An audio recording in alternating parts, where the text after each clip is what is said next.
Championship leader Ferrari's Sebastian Vettel is disappointed to have missed out on a podium in Canada. The four-time world champion staged a dramatic comeback drive from 18th to 4th after Red Bull Racing's Max Verstappen sheared the right side of his front wing into turn 1, a detail that wasn't discovered until after the safety car came in at the end of lap 3. I asked to check, and then behind the safety car, it was so slow that you couldn't really feel the damage, Vettel said. We should have spotted it and got a free pit stop. The 29-year-old is now just 12 points ahead of main rival Lewis Hamilton, with circuits ahead in Azerbaijan and then Austria that will suit Mercedes' power advantage.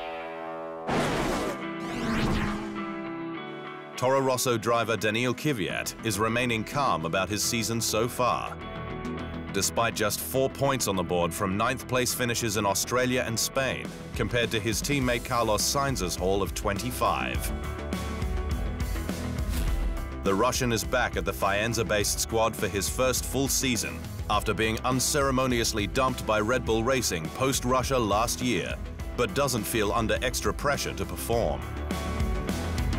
Not too much. I think for me, season is just starting yet, so there's been up and downs, but the speed was there. Speed was good, so I'm happy about that. It just needs to come a bit more together.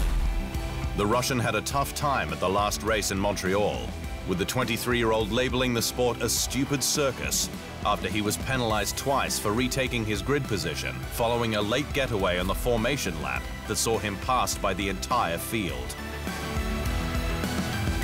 Kvyat was mistakenly given a drive-through, but race stewards were later forced to correct it with an additional 10-second time penalty, only for him to retire from the race with a wheel nut problem. Renault F1 reserve driver Sergei Sirotkin could get his chance to compete this year, should the team's regular racer Brit Jolyon Palmer be jettisoned for underperforming.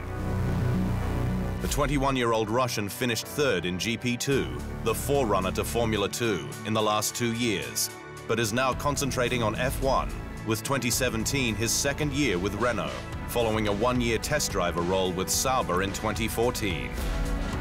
Sirotkin replaced Nico Hülkenberg in Russia for first practice, but didn't set a time with a hydraulic issue. He returned for Spain, replacing Palmer, only to do 10 laps before a water leak ruled him out. The Russian remains positive, though, stating before his run in Spain that he's there to help the team rather than prove his speed. It's not something I try to achieve for myself, it's something we as a team all together try to achieve and to see something. Obviously it's not going to be, quali run. Malaysia could consider a return to F1 should fan interest continue to rise on the back of strong racing currently seen in the sport. This year's race, the 19th to be held in Kuala Lumpur, is set to be the last there, after the event's organizers negotiated an end to its 3-year deal with Formula One management 1 season early. But Sepang's management is open to another F1 contract, especially if a shared hosting deal with regional rival Singapore can be struck.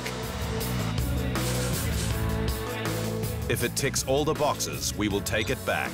We want to see how exciting F1 is again. The new owners need to take back control of F1 and the racing, said Sepang Chief Executive Dato Razlan Razali. Sepang redefined the benchmark for racing circuits when it joined the F1 calendar in 1999 as the first of the Herman Tilke-designed autodromes. But flagging local interest, despite cheap tickets, has seen the race flounder, with just 45,000 people attending in 2016, compared with its MotoGP round that regularly attracts almost double that.